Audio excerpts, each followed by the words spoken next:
Fala pessoal, aqui é o Bruno Lessa, diretor do Portal VGV, e hoje eu tenho a honra de estar aqui com o Alcino Pascoaloto, que é diretor-geral da Pascoaloto IGT, uma consultora incorporadora que atua muito forte aqui em Santa Catarina.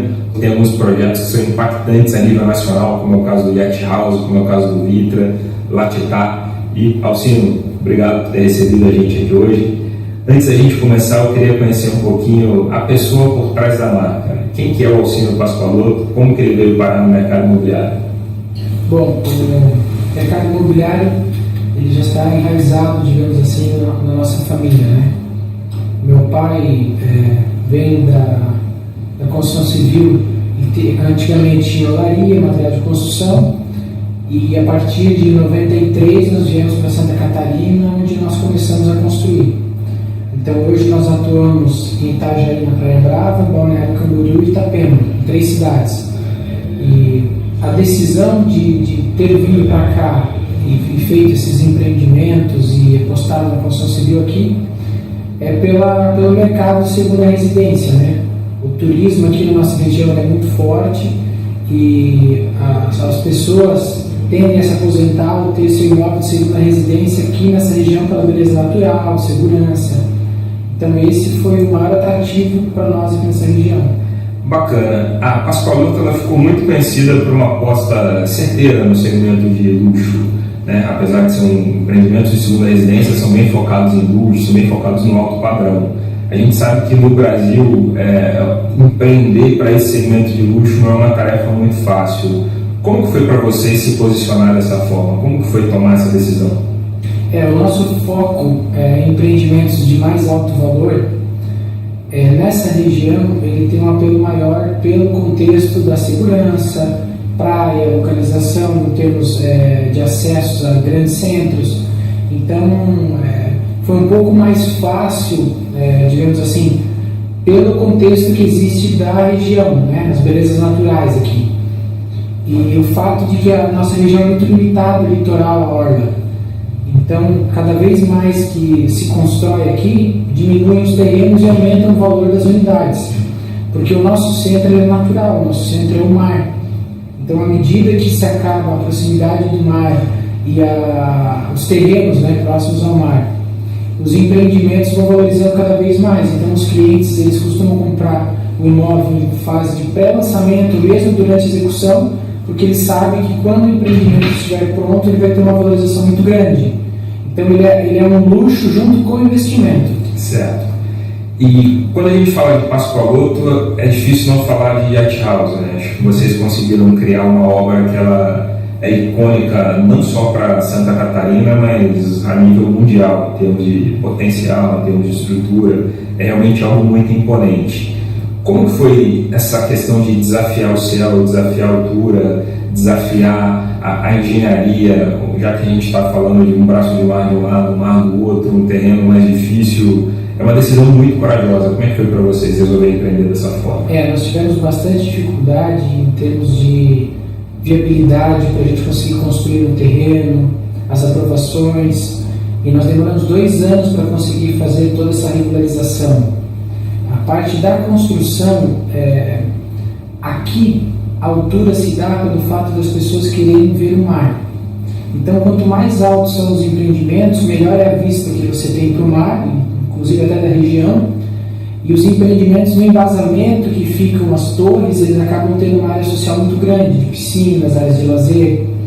Então, a altura ela se deu pela questão da necessidade que nós tínhamos de dar a qualidade para a área de lazer e da vista.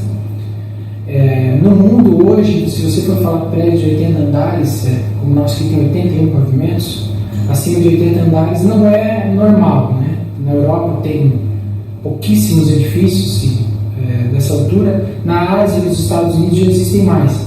Então nós tivemos que buscar tecnologias, projetos de fora do Brasil para conseguirmos, digamos assim, introduzir no mercado local essa cultura. Então, o projeto estrutural no Panamá, o design na Pininfarina da Itália, túneis de vento na Inglaterra, projetos também em Portugal, Espanha. Então, na verdade, são países que já têm essa cultura mais globalizada de prestação de serviço. Então, com isso, a gente conseguiu moldar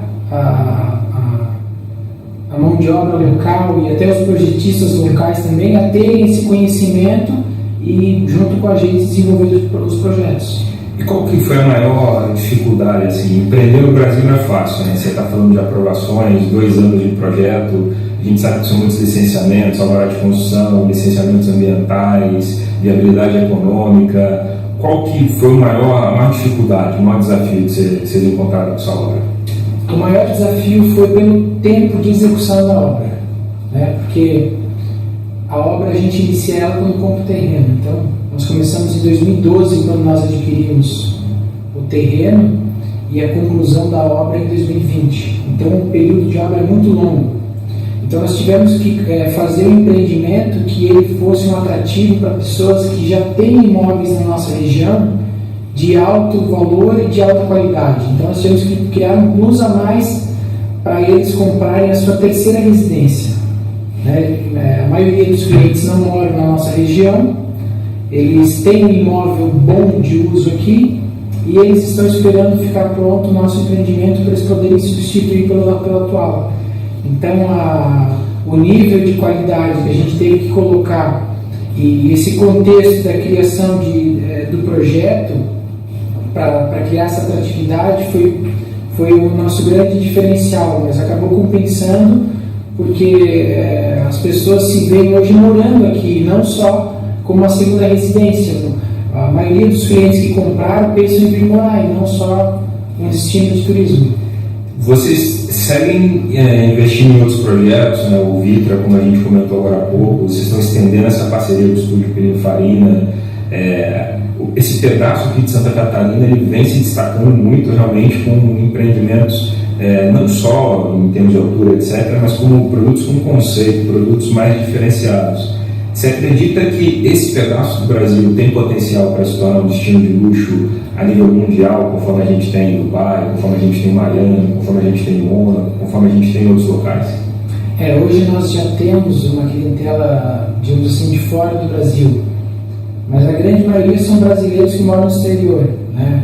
Europa, Estados Unidos, alguma coisa da Ásia, mas hoje Balneário Camboriú, Itapema e Praia Brava já são cidades, digamos assim, que não tem um mercado regional, já tem um mercado nacional. Então, cada vez mais as pessoas que estão vindo de fora, na grande maioria brasileiros, começam a conviver, os amigos, as pessoas acabam também conhecendo, vendo por imagem, entendendo, e acabam vindo para cá e acabam até adquirindo. Então, nos últimos 5, 6 anos, a gente teve um movimento grande de estrangeiros que começaram a vir para cá. Antes argentinos, uruguaios, paraguaios, e agora também estão vindo os amigos dos brasileiros que estão vindo conhecer, porque a nossa região tem um fator muito importante, que é a segurança, que você pode andar aqui durante o dia, durante a noite tranquilamente, sem problema de assalto, enfim. Então, isso é um fator muito bom para o estrangeiro também, porque o estrangeiro tem esse medo do Brasil. Então, quando eles ficam sabendo que aqui é um local seguro e conhecem, eles acabam querendo criar raiz. Bacana. Alcino, para a gente poder finalizar, você tão jovem, né, conduzindo uma consultora magnífica como essa, com bastante sucesso empresarial, que mensagem que você poderia deixar para os outros empreendedores do Brasil afora, que são dessa área da construção civil, que muitas vezes têm vontade, têm ideias, boas ideias inclusive, têm capital, mas às vezes falta um pouco dessa ousadia, dessa audácia? Que mensagem que você deixa para esse pessoal?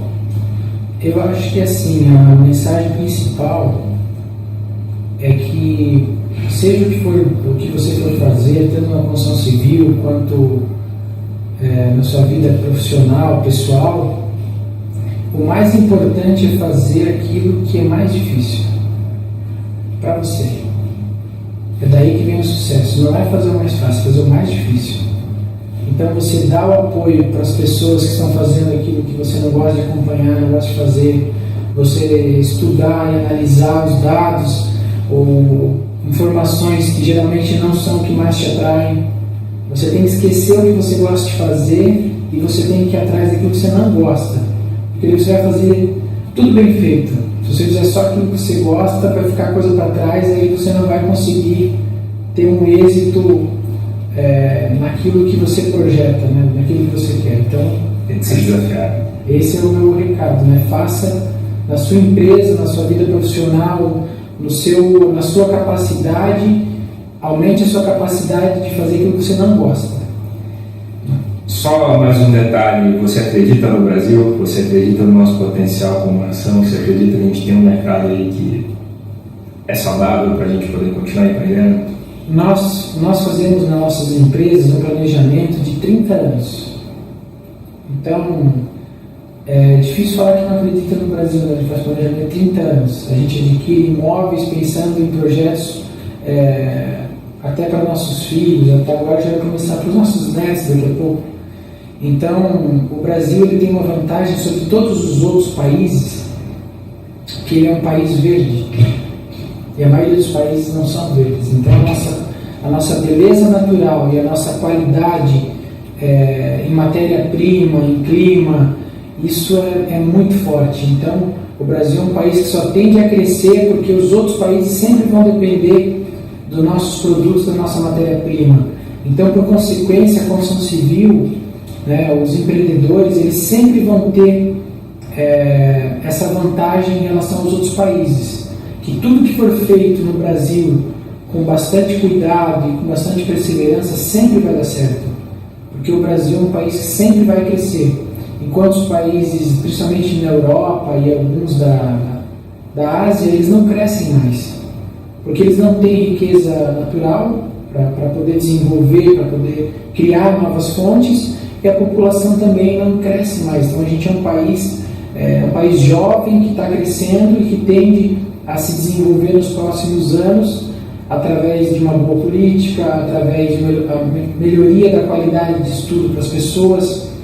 Então, nós acreditamos muito no Brasil, investimos somente no Brasil e nós devemos tudo que nós temos ao Brasil. Então, a gente tem que acreditar porque hoje o que nós temos é fruto da qualidade do nosso país, né?